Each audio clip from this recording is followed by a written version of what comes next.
Ito ang aking pangako, pag-ibig na di maglalaho.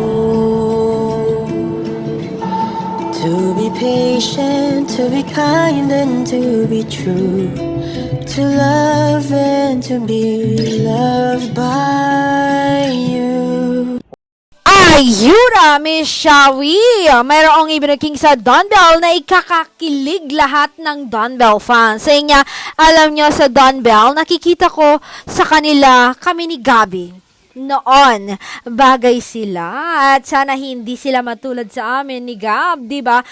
Pero for sure, hindi sasaktan ni Donnie si Belle. Kasi kilala ko si Donnie, napakabait na bata.